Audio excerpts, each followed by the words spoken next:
I joke, but granted, I did roll the dice at Dungeons and Dragons for a long time. Nerd. 0, ignition, lift off.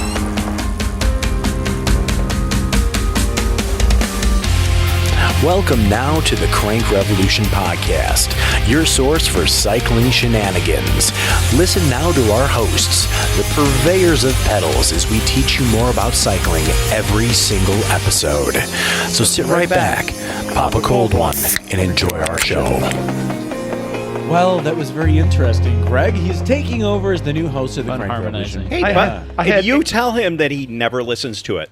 He only listens to the 30-second part like 500 times to do an intro. I'm sure he hasn't heard his own segments yet. Well, the reason for this, I had 8 hours in the car and bad cell phone reception. So all that buffered was the intro. So I just kind of backed it up forever. Mountain biking. Believe it or not, there are mountain bikes. I know we don't see many where we are. Amazing.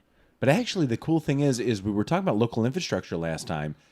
There's a lot of really awesome features going in, at least where we are. There are at least three different parks that you can go to within 45 minutes. Yeah, so if you check our YouTubes or Facebooks, we have a video from Andre's Bike Park, which is not too far from us here, and it's in Carpentersville. And it's a really great kind of, dirt jump bike park. And then they have a really nice flow trail. So if you're getting into mountain biking, it's a really great place to go practice your skills. Well, I just love that it's only like 15, 20 minutes away from the Crank Revolution Bike Shop. Yeah, and it's free. Yeah. You can just park there and go. It's open whenever it's not raining here. And of course, the one day off that I was going to go ride today, it was raining this morning. The last couple of times you try to go mountain biking, it's been raining. So the biggest expert we have here in the studio who can actually do some things on a mountain bike is it Merc? Is TC. Oh, hell no. No.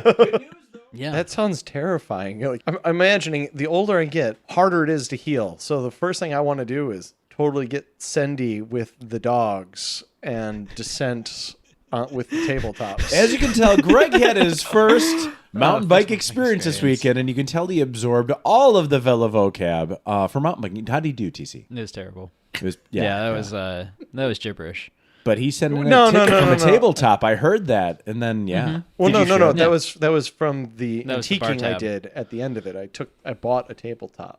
Well, so let's look backwards here. We don't have a lot of really big features here in Illinois, but you went out to your real experience. Where'd you go? Well, I decided some friends of mine invited me out for some light camping, as it were, and decided, it'd be really cool. Let's go mountain biking. I was like, sure, why not? I never get to go. TC's always dragging me, and I always find a clever excuse not to go. Light camping? No, it's not like camping and camping light, where we just like under a gazebo or... No, we were straight up gypsies. We decided that we were going to pack up a Taco or Toyota Tacoma. That's the official. Oh. That's the official vehicle. Taco. Right? Is that a mountain bike term or just It's you official- made it up? Official truck of Utah. Yeah, Mr. Utah over here keeps talking about tacos. I'm like, I'm tacos. hungry. He goes, no, I have to get an oil change. It's like, It I'm is so Tuesday, confused. isn't it? Yeah. Yeah, okay. Oh my God, I'll be right back. And they're like, yeah, let's go mountain biking. It's cool. Let's go camping. All right, even better. We're going to go out to Colorado. Sweet. They hand me a mountain bike. I got a full suspension mountain bike. And we're like, so we're going to start at 11,000 feet, and then we're going to get, I believe, the right turn. Well, the air is thinner up there, so you can jump farther. I didn't. Was his tires filled with helium also? They're very light.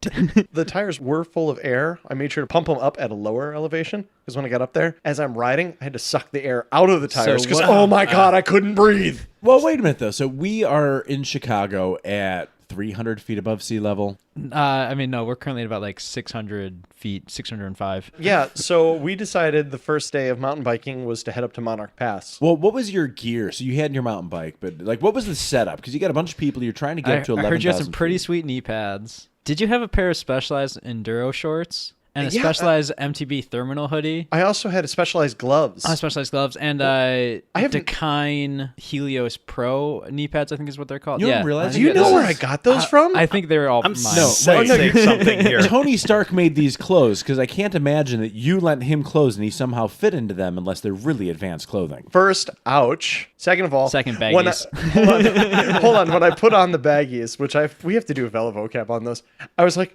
whoa, Chris is so much smaller than me. Yeah, I don't And have I'm a wearing waist. them. I'm wearing them for at least 2 hours. We get up to the pass, and my So they're friend not goes, going to "Wait." fit you anymore. my friend goes, Greg, do those look comfortable? I was like, they're not. I had to undo the button in order to breathe. She goes, there's Velcro on the sides you can adjust. I was like, what? So how was your Thanksgiving on a mountain bike? That's exactly what it felt like, was just loosening the belt. And I was like, oh my God, this is amazing. I mean, imagine Peter Griffiths trying to dress in cycling gear, which wasn't an episode. Now he's mountain biking. He just discovered he can adjust the pants. Like, oh, thank God, that's Yeah, 'cause amazing. they get like 4 sizes larger instantly as soon as you just undo the Velcro. Well, as I'm sliding it on, I'm like, there is no way I'm the same size as Chris. He's itty bitty, and I don't skip a beer. So how is this going to work? But oh my God! So how- those Velcro straps? I don't think I'll ever buy another pair of shorts again. But it's got to be baggies every time. So how many people did you have? 2 others with me. So how many bikes? 4 bikes. Yeah. But one was a motorcycle. Well, it wasn't a That's the thing, is how do you motorcycle. get It wasn't a everything- motorcycle. It was a moto. I feel like just A TC, motocross the cool bike, a way moto. to It was Yeah, not no, even exactly. motocross. It wasn't even that. It was just like Okay, not it was a pit bike then. What is it with you guys at your age? You take away half the letters and suddenly it's cool. Pit bike. Motorcycle. Why would it be a moto. pit I don't even know what that means. Well, 'cause, right, they're doing moto shuttles, so I mean, pit bike would go up that truck road, no problem. Why not? Small engine, nice and easy. Oh, I to see move what- all around. I know is we were This driving. story is developing as fast as a Bob Ross painting. Just saying. All I know is So how that did you get trees. to the top of the mountain with all these bikes and people? Oh, that's perfect. We loaded up the taco and we went all the way up the hill, and then, the mountain. So you get to be that guy this time. I really You get to am, do that. but it was a very big mountain because as I'm going up, I'm going, ooh, I can't breathe. I'm looking down at my wrist. I'm like, wow, my heart rate's increasing. Whatever. That's how I felt in Colorado at Red Rocks. I was up there and I'm like, I'm hiking and this is just way too painful. I was stopping, getting winded, and all these younger people are looking at me like, what's wrong with the old dude? Well, and the worst part was it felt like I was just at the eye doctor because I'm like, everything's getting so bright. Like my eyes just got dilated. But it's really just because I keep getting closer to the sun. So yeah, we drive the pickup truck all the way up to Monarch Pass. And I'm like, all right, this is excited. And I just was suddenly reminded of the fact that I'm from the Midwest, born and raised. That's a lot of elevation below me. And I was thinking, it's going to be like a rails to trails. It's going to be a nice wide road. It's going Bless to be your heart. great. First of all, if you're going to do Monarch Crest, warn the person you're with that one, it starts at 11,300 feet. Second of all, tell them that you have another 900 feet you have to climb in the next 4 miles. It was great. I just kept redlining every time I tried running up the hill. I was just like, oh! So why I didn't you can't just breathe!" bring the red blood cells and just jack yourself up on an IV the whole time you went up the mountain? I didn't think about that. I was too busy just sucking Every the air out of cyclist my has thought of that. tires. Oh, wow. I think we just thought of a new non-sponsor sponsor. Red- Literally a carry your own IV blood bag that sticks out of the back, like sticks off the back of your helmet. You've Holding heard of your the IV stadium bag for urinating in your actual seat at the stadium. Now you've got the IV bag. Blood type not required. Just plug it in, you're good to go. Actually, it's funny. No, Magura Royal Blood. There was a gift shop right at the pass, and they were selling cans of oxygen. And I was like, that's so silly. Who needs that? How cute. In hindsight, I should have had that as I was attempting to do Monarch Pass, because then I would have been just tossing these cans down the mountain. I'm surprised you weren't racing like in a Bane mask with just 2 huge scuba tanks on your back. That's what it felt like. I could not breathe at all. I got about 3 miles in, and I was just like, I can't do this. I can't. And it wasn't like, I just can't do this. It's like someone getting emotional on Oprah's couch type of emotional, where it's just like, I question every decision I've done. I really want to do this, and I just can't do this, and I just want to pay my taxes, and I'm worried about my cat, and why isn't anything working? My friends are like, why don't you walk back down? We're going to do the next 30 miles then you alone. did do the fun part. So wait, your first time mountain biking, you walked down a mountain. This is something Jeremy level right here. No. just so you know. The first time I went mountain biking, I discovered I'm crap at the uphills plus 10,000 feet elevation. And for the downhill portions, I'm just as bad at those as well. In the 3 miles of attempting to do Monarch Pass, I experienced the 3 main emotions. Hunger, anger, and more anger. You guys are looking at me no like pain, you've- unfortunately. I was going to say, you might need a therapist. Those are some pretty intense feelings. a lot of those are anger, man. Usually anger gets me through most cycling events. It's like, I hurt. I'm angry. We're going to get through this. This one's like, now I just want to stop and I don't know what to do and I just want to go and ride my bike and it's really far down there. It's like, Wait, okay, we're wait. done I here. dealt with this before. I have a child.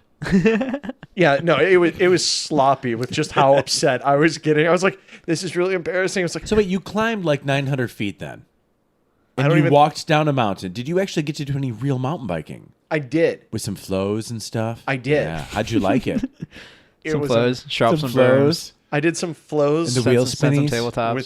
with the Get way tabletops. loose in the corners. I did get loose in the corners. There you go. I Do hit you have a a dropper cactus. post? Did your baggies get finchois? I hit a cactus. That was really Yeah. terrible. I had a dropper post. Did you know how to use it? I Because it did. took me a while to learn that. No, I realized that if I click the little button on the left Well, that's handlebar, yeah. I'll sink down. That's really how good. it functions. But then I realized that when I'm trying to do the floaty bits where you're standing on the pedals and you're holding onto the bars.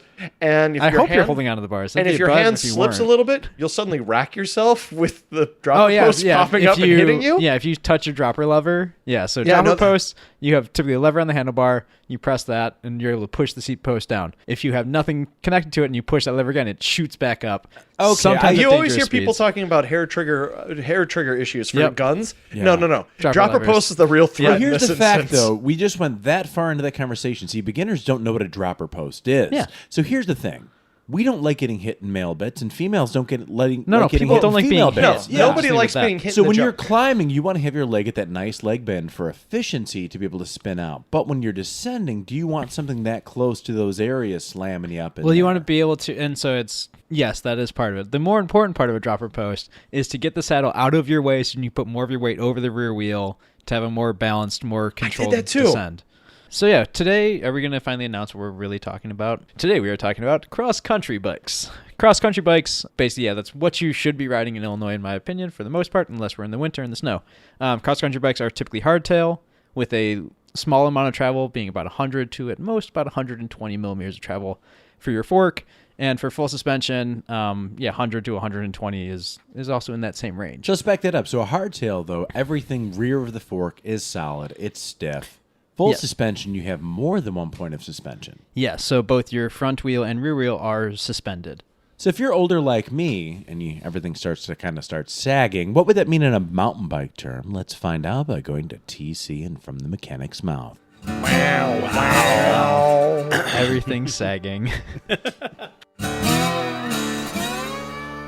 All right, that intro is something special there. But no, sag is actually a technical mountain bike term, and that's what we're going to talk about today. Setting your sag. On cross-country bikes, where you typically have 100 to maybe 120 millimeters of travel for the shock or for the fork, you're typically going to run in the cross-country world about 15, maybe 10% of sag. And so that is, if you've got that 100 millimeter fork, you would have 10% as you would climb onto the bike. As you get preload in your set position to ride, that fork would compress 10 millimeters.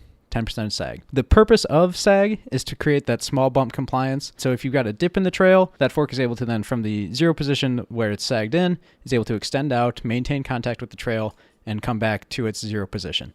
So it's going to give you a smoother ride, more controlled ride, more comfortable ride, and a lot more fun. To set your sag, that's going to be either your coil preload or air adjustments, depending on which technology you're using with. There's a couple different ways to do it.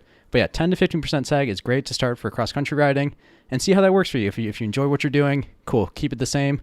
Otherwise, you can make some changes and kind of go step by step and see what's going to be best for you. 10 to 15% of sag is going to give you the best, most comfortable, most fun ride, generally speaking, for cross-country riding.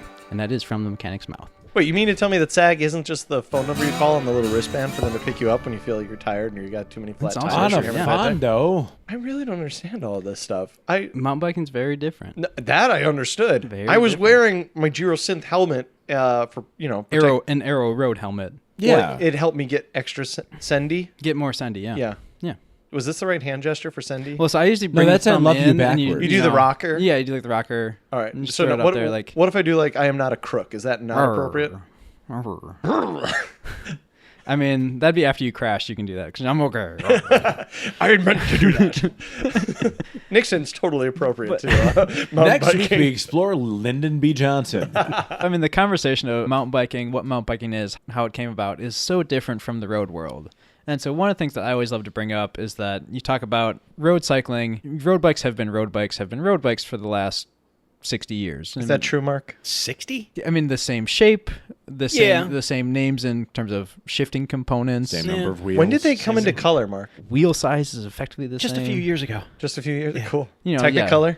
Materials change, but the general format of if someone looked at a road bike with drop handlebars, they knew it was a road bike. They Right. recognize it. Yeah. So mountain bikes, for the length of time that mountain bikes have existed, about 50 years, there is nothing that's consistent from that original mountain bike till now. There was a consistency because it was the same Knobby thing tires. as a road bike. Okay, yeah. The frames were back exactly then, yeah. the same. well, wait. So when are you then attributing TC the start of mountain bike? Well, so for me, the start of mountain biking is in Marin County, California. by people like Keith Bontrager, Steve Potts, Tom Ritchie, and there's a whole bunch of names because it's every Joe single Breeze. Joe Breeze. It's every single bike company that kind of exists nowadays in the mountain bike world. That's where they all started. Not according to Wikipedia. Yes. See, the older folks remember a little Use time Wikipedia? out there in Missoula, Montana. This is going all the way back to one of the first examples of bicycles modified for off-road use was in the expedition of Buffalo soldiers from Missoula, Montana to Yellowstone in 1896. Okay, so that's- Oh, so that's Joe Andrew- Breeze. Wait, was that's like- beyond what Bob Marley sang about? Yeah, and even the Swiss military had its first bike regiment in 1891 for off-road. So you guys may like attribute it to the 70s and 80s, but dude, they were doing it all back then. Wait, hold on. Was the Yeah. mountain bike the first military bicycle then? Is that what we just discovered possibly? Kinda, yeah. That's pretty cool. That is actually kind of cool. Yeah. Thank you, Don't, everyone and out- by the way, I don't know. I wasn't born yet. Well, what's funny though is I was not going to ask that question. I just assumed you already were. so that 70s and 80s kind of like skateboard explosion though kind of came out to the time where people were getting bikes off road. Now you mentioned Joe Breeze and some others. What was going on back then? We've all heard the stories of like the swimming pools in LA for skateboarding. What was it like for mountain bikes? So Marin County, Mountain Tam, repack racing. So they were taking single speed cruiser bikes with a coaster brake and like balloon tire, you know, that 26 wide tire bikes, throwing them into a truck, driving up to the top of the mountain, and then Wait, 26 inches wide? yeah, 26 inches wide, Real yeah, close. yeah, 2.5 feet. That's a Batman bicycle. And going up Hey, to the man, top, I'm new to all this. going up to the top of the mountain and then sending it down, literally trying to Yeah. ride and not explode. And it was called a repack race because the coaster brake hub would always need to be repacked with grease because they would cook it out because there's so much heat and trying to slow down, trying to break that rear wheel as they're descending. I love how they were descending though on what's basically your grandmother's bicycle braking yeah. technology. Oh yeah. Pedal backwards. Well, see, back then people were more immune to injury. How do we get though from that 70s, 80s to now though? What are some of the things? What's the path? And so what I really love is kind of you take that path, you take all those names that we just rattled off, and you kind of start Googling who they were and what they did and the companies that they created, and they started to innovate. Well, And they yeah, started- Bontrager made tubes and seats. And He you made know, frames that are gorgeous, and I really want a Repro one, but they don't make them. R.I.P. And well, that's the thing is that they started making frames for themselves To make it- and their friends to be able to do more. To be able to do more, exactly. Well, since they didn't have the flat handlebar at that time, I'm assuming it was like a mop handle. Please tell me it was a mop handle. No, it was the cruiser bikes with the swept back, really wide bars. Oh my They're God, like that's the really mustache terrifying. bars. You know, one of my favorite early mountain bike innovations is the Bull Moose bar, which is a Tom Ritchie innovation. In one of the early repack races, his bars slipped because you had this giant 4-foot long bar that swept back 1.5 feet, and you were holding them in a very haphazard way for mountain biking. And with one pinch bolt on the stem holding it in. Put any torque on that, it's going to twist down. What? Yeah. So he developed the Bull Moose bar, which the stem has two parts that come out as opposed to one that are at 45-degree angles or 90-degree angles from each other, holding the bar in two different places so it literally can't rotate. And so, yeah, you had people kind of innovating, developing the sport by producing the frames for it, welding their own frames, trying to get, better tires, better brakes, kind of get everything started. And so you went from, the single speed clunker cruiser bike descending a mountain to a cantilever brake, 21 speed bar end shifter, 26-inch bike with a little bit more tread to the tires. Actually, I'm really glad you mentioned the gears because all I had was one gear in the front and then basically a pie plate that made up half Yeah, of the do you wheel have in the the one back. by- Was yo. it Eagle? Was Well, it 12 I know speed? it's a one by. I'm trying to, Was bring it down a bit. Was Eagle 12 speed? It was Sendy and loose. Okay, I like it. With all of the gnar. I can support that. He was going down so fast on his 900-foot climb, or Don't his walk down. He didn't have time to count the gears. don't join Crank Revolution Media Strava page, and then don't look up my average speed for that ride. It only took me 4 hours to get off the mountain. It wasn't Yeah. scary at all. These things happen. Did an old man chase you like Merc coming out of a cave and going, "Get off my mountain"? Maybe I wasn't. I was hallucinating on the drive back, not coming down from a lack of air.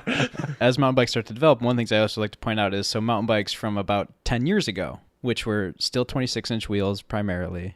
You started to have some pretty entry-level disc brakes. I mean, 10 years ago, there was a lot, but it was not nearly what it is now. The travel ranges were so small. Everyone was really riding 26-inch wheels. Today, in 2019, you were very challenged to try and buy a 26-inch wheeled mountain bike. I can't even imagine riding a mountain bike having 3 gears at the crank Yeah. and 7-speed cassette in the back. Yeah, I mean- and having to adjust those while descending. Oh my God. Well, the one thing that I find interesting, there's some science here, though. A 26-inch wheel, while very nimble. Well, so Berms. the No. technical term here is angle of attack. And so as that front wheel, as that rear wheel is being pointed towards roots, rocks, whatever kind of impediment that's in your way, the angle of attack of a 29er wheel is going to climb over that much more efficiently, much faster, as opposed to that smaller wheel, which is going to get a lot more jarring force in terms of being slowed down by it. I love to use the word impediment because that's exactly what I was thinking as I was descending, going, what an impedance this is on my way down, instead of what was actually going through my head. Ah, I'm scared.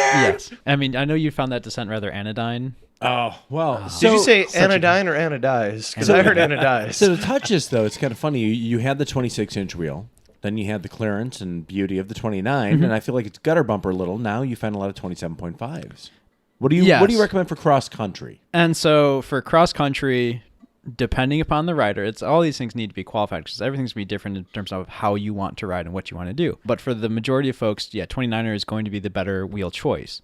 29 has also now permeated every single level of mountain biking to the downhill. All of the current 2019 downhill bikes were really released by major companies in a 29-inch wheel this year. I believe Loic Bruni, who just won Downhill World Champs, was riding a 29er, if I remember correctly. Do you want to check the big book of Triumph and Woe and find out? A little bit later. I was actually watching that. Yeah, but 26, as Jeremy was saying, though, is the nimbleness of the 26. You can cut faster and get through berms and cutbacks faster. Yeah, Wrong? but Right? in rough terrain, it's not as fast Right. because it's not climbing over those impediments as quickly. With the 27.5 versus a 29, would height of the rider get involved? Absolutely. So something where you have, one of the things that really kind of, in terms of shopping for a mountain bike, one of the things you'll find is that the standover. So as you find a bike that's about your proper frame size, generally speaking, from a road bike to a mountain bike, the standover is going to be considerably higher in a lot of ways. Because of those larger wheels, because of that higher bottom bracket shell, that bike is just generally taller. And so you'll find a higher standover for riders who have, standover issues. Short legs, long torso is the other way that T-Rex. Yeah, T-Rex. No, T-Rex would be short would be arms. Short arms would be really hard to ride a mountain bike. We'd be chewing the bars whether you want to or not. But so then you'll find that possibly going with the 27.5 wheel size is going to lower that bottom bracket height enough, lower that top tube enough, and create, in the same size frame, a more comfortable ride and more comfortable mounting and dismounting of the bike. I want to back it up for a minute, though, because TC was laughing at us a little bit earlier because I don't know the terms. Greg, you seem to have butchered the terms. You paid your waitress with a tabletop of shreddy gnar or something. Mountain bike language terms, mountain bike is culture, completely mountain bike different. jargon. It's a different dialect, isn't it? Oh my Yeah. God. So Morgan taught us about berms, or Greg taught us about berms, yeah, actually. yeah. What are I was some of ready these with other that one. terms? I knew that one. So where did Greg go wrong here? What's a tabletop? No, Technically, it could be the same thing as a tabletop. I mean, yeah, tabletop has multiple terms, and the mountain bike colloquialism that is tabletop is a jump or ramp that is set up with starting ramp and an ending ramp and a flat surface across the top, creating that tabletop. So it's a piece of wood. Well, they can be made out of wood. They can be made out of dirt. Oh, Three Little Pigs. They I can be know made out this of one. rocks. Can it be made of straw? You could try. You can always try. well, he can huff and he puff. So, and Greg, did you have any tabletops? Did you have any features that you got to fall off the end of? But also, let's put a caveat in there because tabletop is also a mountain bike trip or dirt bike trick that you can do in the air. And that's tabletop. oh, that's when you flatten out, right? Yep. Yeah, okay. oh, then I really can explain that one. No, my wheels are firmly on the ground at all Oh, times. that's a bummer, man. I don't want to pick a fight with PETA because they're a very powerful lobbyist organization. When you were saying earlier you were shredding the narwhal, what was that? No, I was gnarling How many the narwhals shred. were harmed during your mountain bike experience? I found a Surprisingly- lot of narwhals at 11,000 feet. I was going to say, That's true. surprisingly, there are very few narwhals in the Rocky Mountains. I looked. I did a mating call for them, hoping to see one because, I mean, narwhals just seem like they'd be cool people. Like they're the unicorns in the sea, man. mating call. Wow, I mean, the so only- I misunderstood that one. So what is shredding this gnar exactly? And so, I mean, TC that's a would really know. fun word to try and, fun phrase to try and define, but Is not this not use smell any like other the soup seasoning, colloquialisms. KNAR? Like, Is you that know, what it you is? let her eat. You send it. I'm You sorry, shrub you shrub berms. You let her eat? Yeah, you let her eat. That's when you just you just point your wheels down a trail and then don't touch your brakes. For and everyone just that He'll be a good let parent. it happen. I think so. Yeah. For anyone not in this room, all three of us stopped to just stare at him Now with also- a frozen look on our faces. Let her eat may just be a term from one of my buddies, Lurs. That might be just him specifically, but it kind of caught on in our group. Oh, okay. yeah. I kind of want to see if it starts catching on here. I in know. Illinois. We're going to build that up. Let her eat. Now, after I did finish one of my descents through... Yeah. Madness. Madness. Well, you're talking about being angry. This and is like, Salinas. how do you get angry on a mountain bike? You hit every tree and rock on the way down. I and mean, you I've will done find it. a way. I've done that, and I still don't get angry. Still not angry. No, Just like, most- oh man, this hurts, I but was- it's fun. I was mostly angry at myself because I am really good at ascending in our area. It's like, whatever hill it is, I will get up that hill. I Well- refuse to walk it. At 11,000 feet, apparently I've got a different threshold. But also, climbing on road and climbing off road are two very different things. That I also discovered, which was Yeah. amazing. But I will say, when I finished my first downhill through the hills mountain thing, I heard this little kid. He couldn't have been more than 7. It's just like, Dad, I totally shredded the knob back there. That whole thing was rowdy. And I was like, what did he just say? So rowdy. Kid was getting Sunday. You know it. Well, see, that's so. What did he say? I feel like he just spoke to me in emoticons. So, all right, My this God, is I'm so glad you're talking about this, is and actually not me. this is actually important for listeners here. Say you're going to go out on your first mountain bike experience, like Greg here, to not have the same looks that he was getting earlier while trying to explain his experience in these modern colloquialisms. What are some of the terms here that you might hear at your local hangout for mountain biking? Send it is a very common one. We did that. And then we shortened that to Sendy because everything has to have like a shorter version of it. and a Y. And Actually, a it'll Y. be just. That's and then you just like throw up a hand sign. Yeah. Shroup. What is shroud? So shroup is when so lower tire pressure, you're able to really kind of force the bike through a berm, through that banked corner. And if you shroup, that's when you force the tire so much that the tire actually folds a little bit and then rubs against your chainstay and makes it sound like a moto, like rap. I feel like a Schraub is actually some weapon in the German army. I mean, I was going with Yeah, a Panzer Shrek completely about- different Yeah. idea of something ending up in your shorts.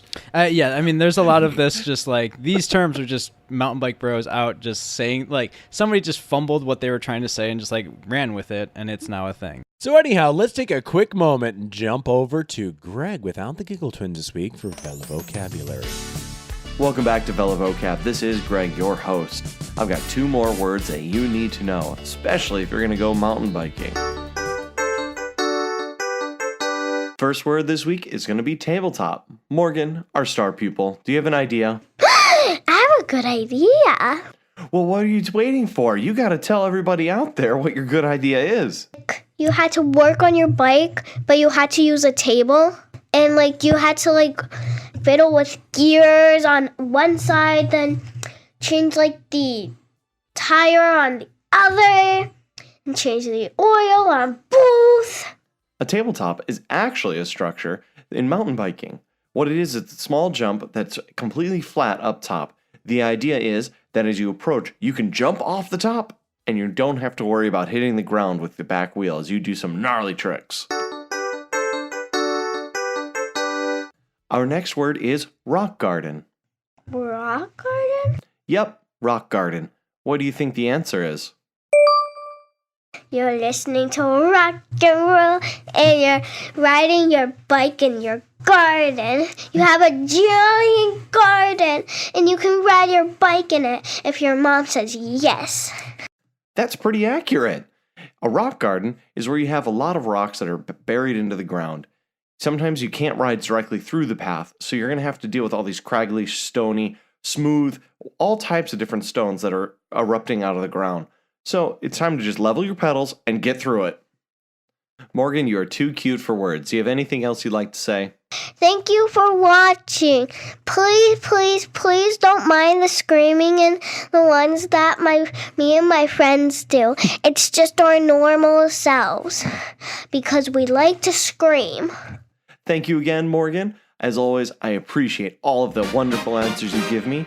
Can't wait for the next quiz. This is Vela Vocab, signing out. All right, so yeah, that was a great definition there, girls. Really, really like the work you did there. I feel like we have a Ryan Gosling here. Hey girl, I like your girl. definitions. Hey, girl. TC's got some shred cred over here. Greg's starting to get there too. I really I've got have a hole in my zero. leg. When's the last time you raced a mountain bike? Oh, good God. 1990-ish in that era. Tell me you were wearing a 95. fanny 90 pack was a with really hypercolor. no, 90 was a really important year. Let's just pause on that one. No, I wasn't. It's my birth year. Shut it. 95-ish, and it was The last race I've done on a bicycle was a mountain bike race up in Wisconsin. Was there a fanny pack? There was no fanny pack. Was there a hyper color changing shirt? Maybe there a- somewhere on the course. Was there a sleeveless jersey? No, thank God. But Is that was why way you have a a- thing No. back then? Is that why Yeah. you have a peg leg now? That's a different story. So now that you've Oh. sold bikes now, these modern mountain bikes, what are some of the things that were different between that race bike you had back then and now? When TC was explaining sag, the sag on my mountain bike fork was literally you take the fork apart, you put a new elastomer band on it, put it back in, and that was your sag. So you just put a new rubber band in there? Yeah, pretty rubber much. donut? A It new was a rubber donut. Wow. And they melted, or they became rock hard because of age, Or they broke. or they broke. That was Yeah, always a it good just one collapsed. too. This Yeah. technology sounds amazing. So what Please bike tell was me we this? still So- use it. So the bike, like I explained before, did take everything from a road bike geometry, whole 9 yards. Wait, You they were- had drop bars? You could put drop bars on them Some people easily. did. Yeah, some people did. That is right. Some people still do. Yeah, and the handlebars were so short. Wait, did you have a soft ride suspension stem? No, no, I wanted one though. I remember that. I wanted one. I had the best handlebar ever. It was nuke proof. Okay, I mean, It Nuclear was- still makes bars. Wait, was that the brand? Yeah. It was the They still brand. make bars too. They're red. Oh, they're insane. I still have that bar. That bar will never leave my house. It was an aluminum bar wrapped with carbon fiber. Yeah, It was because that works. It worked perfectly. Yeah. Well, And it yeah, was it's- about 10 pounds. Well, it's weight savings. I mean, And it all was that only- carbon fiber is heavy. And it was only 60 millimeters Yeah, wide. exactly. 600 millimeters wide. Current mountain bike handlebars are usually in the 700 to 780 800, to 800 to 808 width range, and that's And 808 millimeters. Going from there, from a short bar, which is really twitchy and squirrely, Really twitchy. to a long bar. Oh, wow, that was it's like getting in a Cadillac. it. Pretty much, exactly. No, that's exactly what I felt like because I've got 44 for my road bike, and doing this, I felt like I was Superman, like trying to Exactly. do a bench press, trying to hold myself so up. people don't seem to understand necessarily. If you take the pivot point being at the stem, if you are 13 inches both sides and you move like half an inch, that's a huge degree of movement. But if you double that distance, now you're making Yeah. 2-3 inches. It is smooth like a Cadillac.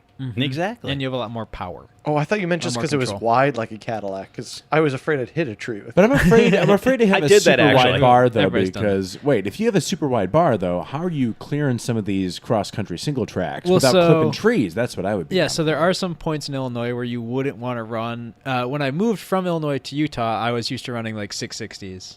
And then I- millimeters. Yeah, 660 millimeters. Yeah. And Depending then when I moved to Utah, I started riding at least 780. One of the things that you find when you're riding through forests is that there are these things called trees, and you have to. I know those. You got to clear them. 780 bars back in the trees, back in Illinois. There's times when you need to effectively wheelie and then cross your bars through to be able to clear an obstacle. Because if you just try to go straight on wide, it may be too wide for where you're going through. I forgot the best addition to it: bar ends. The Oh, grips. The grips. So they were designed for climbing, Yeah. so you can get more torque through it, but they were great at catching trees. Great That's at what catching- that's they're what caught forward- my mind. Forward facing, yeah. Oh yeah, it was fantastic. It was like You an would hook a aircraft hook. tree Yeah. and you would wrap around it. It was like aircraft technology. They're like the aircraft carriers. Yeah, you just had this big bar end to Yeah. catch any limb and just take you straight down. It would retch those bars sideways immediately. I was just thinking that that's got to be the part of the mountain bike that looks the cleanest, because if anything hits it, it's first going to smack into your hands. So your hand's the buffer spot. So True. you have nice bar ends. Yeah. Broken hand, but Broken hand, nice broken looking finger. bar ends. With this old frame, and I thought it was a great idea. I mean, there are some really great old mountain bike frames to really do a lot of fun things Yeah. with. So, like, my favorite is the old Trek Y frames. Oh. So you think like that 1980s, like, you know, very aggressive pointed guitar, the two legs very aggressively pointed. You mean a V guitar? A V guitar, yeah. That's what this frame was. And I've seen people take this frame and build it into a guitar. That's actually really cool. Yeah, it's super rad. How about the Klein I-Bar? Klein I-Bar. Oh, that was a cool bike. That was literally a bike that was a bar, and Yep. then it had the seat stay, and that was it. Yep. Yeah. And then you have like the Slingshot, which had a cable down tube. Oh, that was terrible. Also, actually, there is someone that I've met that is more of an authority on anything cycling than I am, and who's telling me that it's the best climbing bike ever.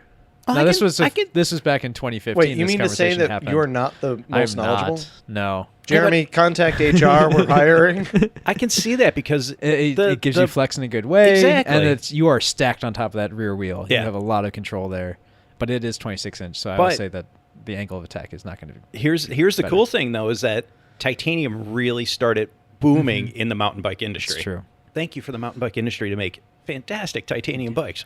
Soft ride suspension stem Story time. was a linkage stem, so the stem had multiple pivot points and provided the suspension as opposed to the fork, as opposed to anything else. They did a hydraulic piggyback to help your compression damping on that linkage stem. It did win a world champ race. Yeah, I think Because you're right. it was like full rigid bikes versus front suspension was kind of the conversation. And this guy showed up on a full rigid bike, but little did everyone know that he had suspension in the stem. And then which brought to the first dual suspension because the suspension was in the seat post. Yeah. Oh, that was fantastic. Yeah. Now, the odd races that I remember because they were trying to expand mountain biking was the Cactus Cup back in the 90s. Yeah. The Cactus Cup was mountain bikes on the road in a criterium style race. It was fantastic. Bob Roll was just the master at it. I'm trying to figure out how you would pass with giant handlebars. No, this was the narrow bars. Yeah, I mean, they were talking at most 600. No, I think they 600s, were like even 540. Yeah, I think they went to 450. But And yeah, it's just So put that into terms of, for me visually, of like a loaf of bread. yeah, and again, podcast land can't see this. Literally I mean, shoulder, shoulder width, width, yeah. and that's it. So like a fixed geared bike nowadays, or yeah, single speed. yeah, basically. yeah, and yeah, for a lot As of a that stuff. mountain- as a well, mountain I mean, handlebars. yeah, this Yeah. is early mountain biking. This is the development of this because people had to then produce the bars and talk about like the trails that existed. People were just running like hiking, riding hiking hiking, yeah. trails, Or horse because trails. there were no groomed mountain bike trails, so everything was super narrow. Mm-hmm. True clearance wasn't that wide; it was meant for one person walking on the trail. I Or- promise all of our listeners, if I ever have access to time travel, I will waste my first trip to go back in time to see the first hiker going up a hill to suddenly see bikes coming down at them. Yeah. I think that'd be hilarious. Oh, to with catch disc on video. wheels too. With this, oh, John nice. Tomac Oh, disc. Oh, you okay. you never saw that? That was fantastic. John Tomac oh. on disc wheels. Okay, so we're talking about full disc wheels. Full disc as wheels, in yeah. no like visible spokes. It's a full disc, Yeah. not disc brake wheels. That No, sounds like full, yeah. That sounds Yeah, very they were- comfortable. More like cardboard on it. But anyways, Yeah, just and again, we can geek out for hours on this. Well, okay, so if you're going to geek out for hours about tech and gear, let's look at it this way. What are 3 different events? Let's quick fire some things here. What are 3 different events you can look up on YouTube to see if it's something you want to do if you're just getting into it? I would say Leadville 100 is yeah, the premiere. yeah. Where and- is that? That is in Colorado. And what's really cool now is that EF Education, the pro team, has sent a contingent of riders out there to ride it.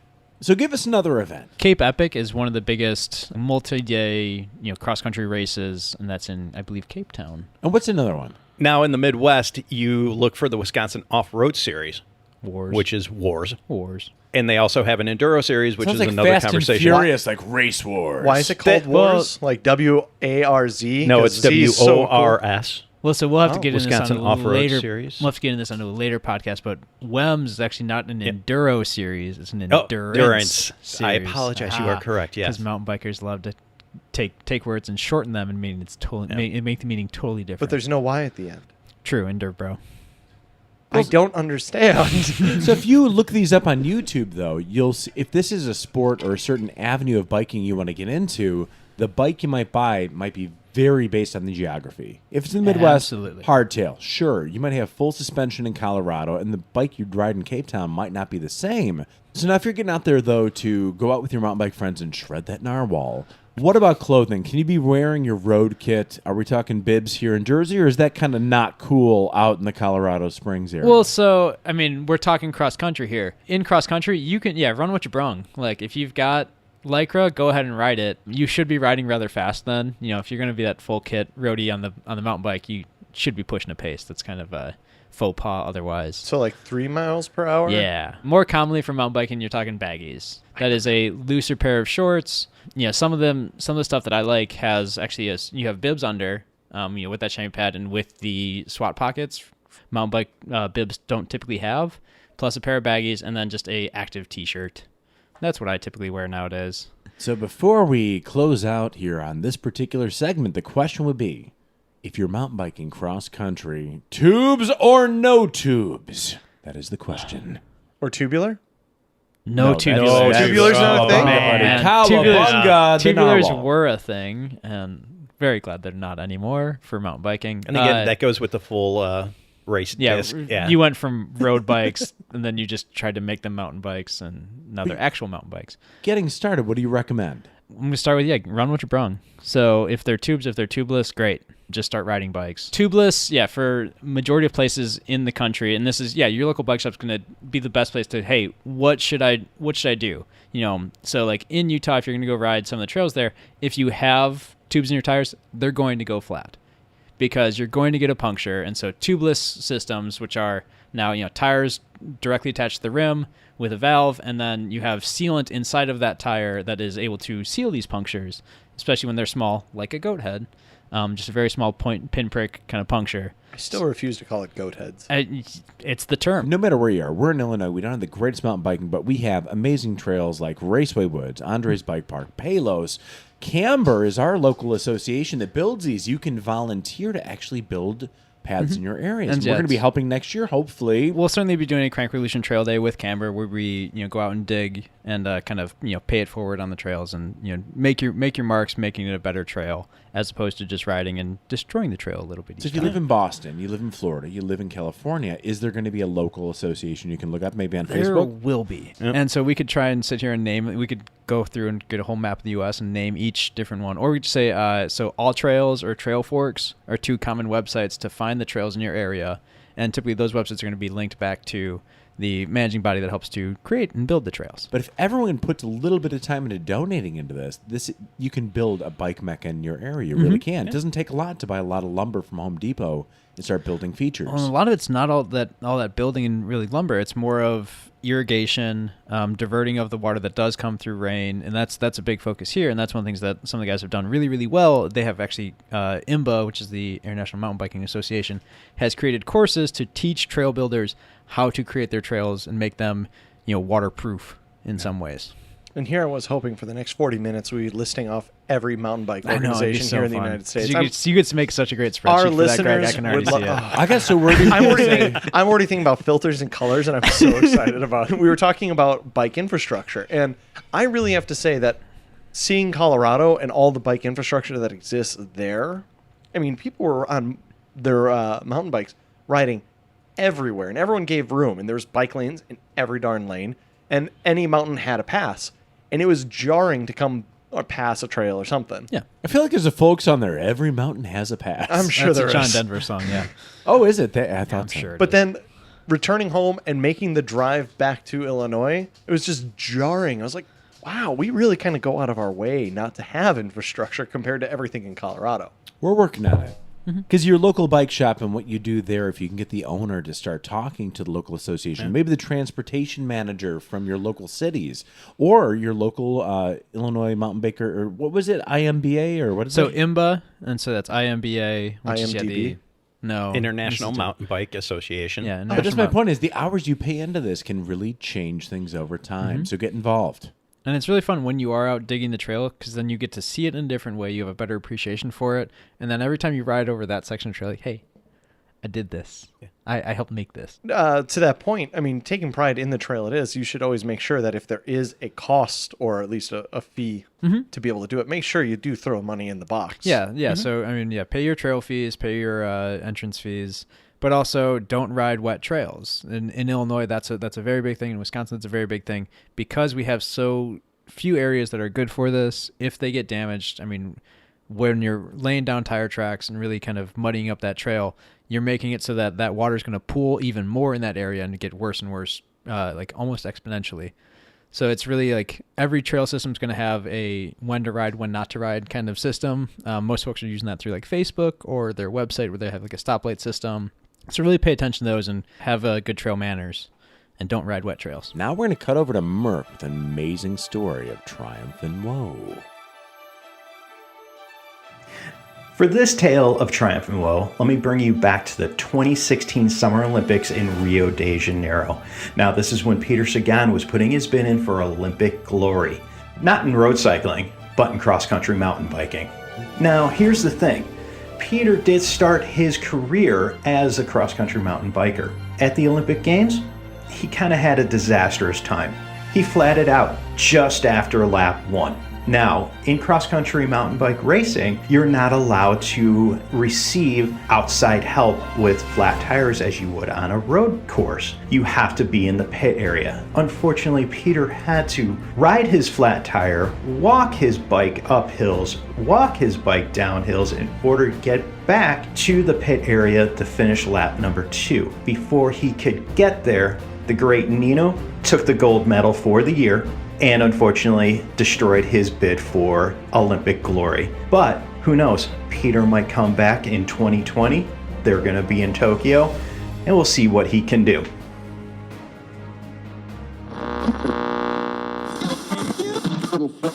And I'm back. Well, friends, that's been another episode of the Crank Revolution podcast. Thanks for listening. Toss us up a rating on iTunes or wherever you get your podcasts and refer it to your friends. If you want to interact with us, go to Crank Revolution Media at Facebook. If you end up in the Illinois area, look up Crank Revolution Group Rides. And always remember, we want your feedback at crankrevolutioncycling@gmail.com. Grab your bike, get out there, and join us in this Crank Revolution.